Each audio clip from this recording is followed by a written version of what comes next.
Good morning, I'm Kofi Mensah and this is chale.news. It's Saturday, June 21st and we have a packed morning. The Education Ministry has suspended every SHS graduation in the country.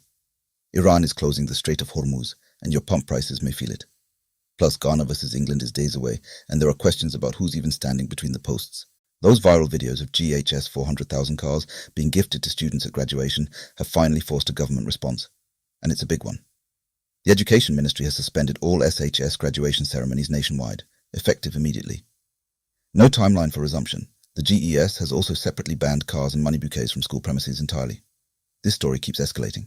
Iran has declared the Strait of Hormuz closed, again, even as its diplomats sit across the table from US officials in Switzerland for nuclear talks this Sunday.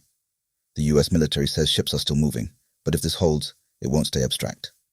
Ghana imports fuel. A sustained Hormuz closure hits our pump prices directly. Watch this one closely. Full breakdown on chale.news.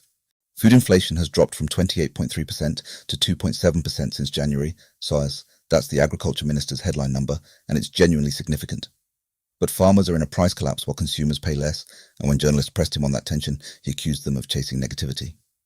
The numbers don't lie, Minister, but they also don't tell the whole story. NPP's Mike Oquaye Jr. says the honeymoon is over. Speaking on TV3 Friday, he pointed at the 24-hour economy policy, barely visible after months in office, as his chief exhibit against the Mahama administration.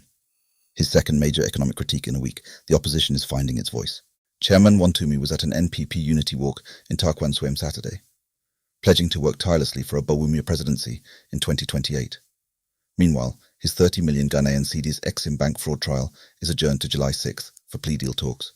Fraud trial, unity walks, 2028 ambitions, all running in parallel. Let that sink in. Ghana's blood supply is failing patients at the worst possible moments, after childbirth, after road crashes. We collect 6.6 units per 1,000 people. The WHO benchmark is 10. District hospitals routinely run short. Families are sent scrambling when there's no time to scramble. This is a systemic crisis that deserves more attention than it gets. Here's the bright side of that same story. A Kumasi church is attempting to collect 700 blood units in a single day for KATH, all to mark their pastor's 70th birthday. That's the kind of community action that actually saves lives. Full story on chale.news.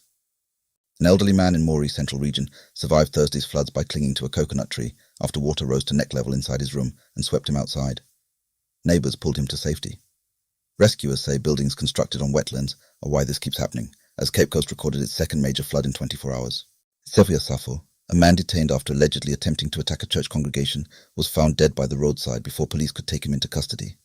Cause of death unknown. His accomplices are still at large. Serious questions here about what happened in that gap.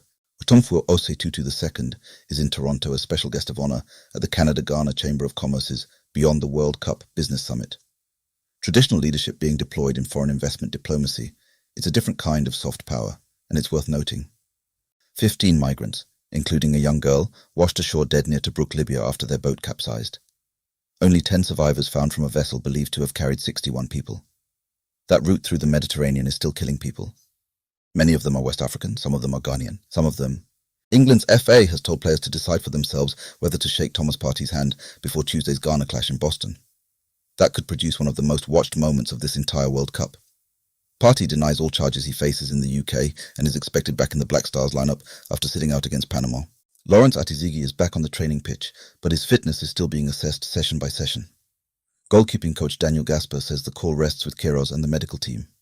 Ghana's #1 spot for the England game, still officially open. Brian Brobbey, Amsterdam-born Ghanaian parents, scored twice as the Netherlands demolished Sweden 5-1. Cody Gakpo also bagged a brace. Netherlands top Group F. In Ghana, the reaction is complicated. We're happy for him, and we need to beat England. Both things are true. GFA talent trials hit Tamale this Sunday and Monday at the Mahama Sports Stadium. Open to players born in 2010 and 2011. Top performers go to the national screening in Pram Pram. Know a young baller up north? Pass this along.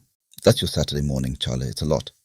Every story we covered has more depth waiting for you at chale.news. I'm Kofi Mensah. Stay informed, stay sharp.